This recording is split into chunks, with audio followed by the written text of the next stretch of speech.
केंद्र सरकार के द्वारा जो फैसला लिया गया है जाति आधारित गणना करवाने को लेकर, उसको लेकर बिहार के लोग कह रहे हैं कि हमारे कहने पर ही प्रधानमंत्री जी करवा रहे हैं, लालू प्रसाद यादव और तेजस्वी यादव।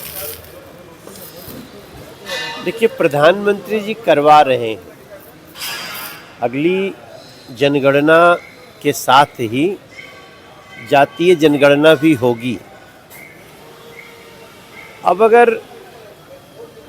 इसमें क्रेडिट लेने की बात उनको करनी चाहिए जो अपने शासन में रहते हुए इसको करने की कोशिश किए हों या किए हों।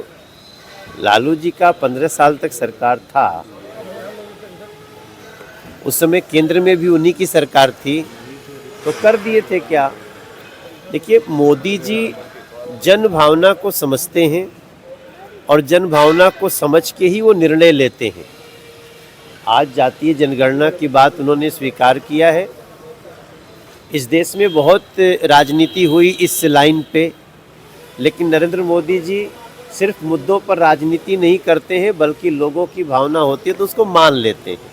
आज मान लिया है और बिहार का बच्चा बच्चा आज नरेंद्र मोदी जी और एनडीए के साथ है। तेजस्वी यादव का कहना लालू है, यादव ने ट्वीट भी किया है और तेजस्वी यादव ने रिपीट भी किया है उस चीज को कि लालू यादव ने कहा था कि संघियों के कान पकड़ करके जातीय जनगणना कराएंगे। सर, कैसे देखते हैं इसको? सर, मैं वही बात बोल रहा हूँ, अगर उनको सच में जातीय जनगणना करानी होती तो जब वो पूरे केंद्र में मंत्री थे, यहाँ भी उनका राज्य था, तो कर दिए होते, तब भी जनगणना हुई थी।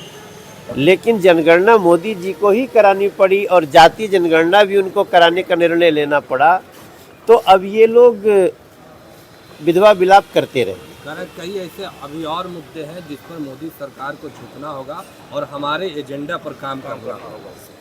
नरेंद्र मोदी सरकार झुकने में या सीना तान के चलने में विश्वास नहीं करती। नरेंद्र मोदी जी की सरकार जनता की भावनाओं को समझ के निर्णय लेने में बिहार में विश्वास करती है। चुनाव है सर, क्या कहिएगा? लगातार महागठबंधन की बैठक भी हो रही है, लेकिन कोई नतीजा देखने को नहीं मिल रहा। सर, कांग्रेस और आरजेडी के लोग अलग अलग देखिए, उनकी नीयत नहीं है। महागठबंधन और जो गठबंधन जो भी है, उनकी नीयत नहीं है बिहार को सजाने की। नीयत एनडीए सरकार की है। हमारे पीछे जो बिल्डिंग दिख रहा है, ये भी तो एक स्वरूप है। ये अभी क्यों हो रहा है? प्रत्यक्षम किम प्रमाणम। आप यहाँ से चले, अभी मैं आ रहा हूँ बैरिया से, उधर गया रोड से, आपको थोड़े समय मुश्किल से साल भर के अंदर ही हम लोग मेट्रो शुरू कर देंगे पटना में। ये सब काम कब होता है? जब नीयत होती है। केवल आप लोगों को वोट बैंक बना करके भ्रमित करके वोट लेने के लिए खाली स्टेटमेंट देंगे, तब तक बिहार का भला नहीं होगा। अब एनडीए सरकार में बिहार सज रहा है, आगे बढ़ रहा है। चिराग पासवान का कहना है कि विधानसभा चुनाव लड़ेंगे और बिहार में मुख्य भूमिका निभाएंगे। उनके सांसद हैं अरुण भारती, उनका भी कहना है कि हम लोग चाहते हैं चिराग पासवान विधानसभा चुनाव लड़े बिहार में। भाई, वो उनकी पार्टी का निर्णय है। एनडीए के वो बहुत महत्वपूर्ण घटक है।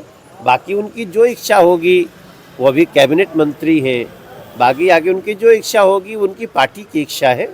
हमारे फोरम पे जब आएगा एनडीए के साथ, तो हम लोग उनका जो निर्णय होगा उसको स्वीकार करें। लगातार महागठबंधन के लोग कह रहे हैं नीतीश कुमार को लेके कि उनको साइडलाइन कर दिया जाएगा आने वाले चुनाव में बीजेपी के जरिए से। एक बार चुनाव हो जाए फिर। देखिए, नीतीश कुमार जी ना तो कभी साइडलाइन थे और ना तो कोई शक्ति उनको साइडलाइन कर सकती। निशांत को लेकर सवाल उठा रहा नीतीश कुमार के बेटे हैं, लोग कह रहे हैं निशांत को राजनीतिक में आना चाहिए और बिहार का कमान संभालना चाहिए। ये जेडीयू का मैटर है। हमारा देखिए, हमनी के सबकर उद्देश्य क्या होके के चाहिए कि हमनी के बिहार के बदहाली दूर होके, और वो बहुत हद तक आज बदलाव हो रहल बाटे।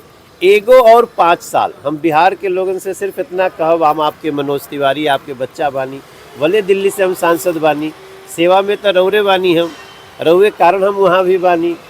हम आप लोग से सबसे प्रार्थना करो बिहार से एक बार फिर एनडीए सरकार। सर, बिहार में एक सर्वे होता है जिसमें लोकप्रिय मुख्यमंत्री के रूप में तेजस्वी यादव नंबर 1 पे आ रहे हैं। भाई, अब तेजस्वी यादव जी के कब मौका नहीं मिलल।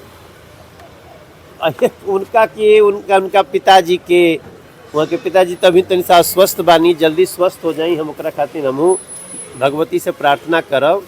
लेकिन ई लोग अब सब मौका ले के खो देले बाटे। अब ये हमारी एनडीए सरकार और एनडीए में बहुत बड़ स्तर पे बिहार के सजावे बढ़ावे खातिर हमनी के काम करल। सर, पवन सिंह को लेकर चर्चाएं हो रही कि फिर से बीजेपी में अभी लड़ सकते हैं बीजेपी। कुछ बात खातिर इंतजार किया जाए। ठीक है।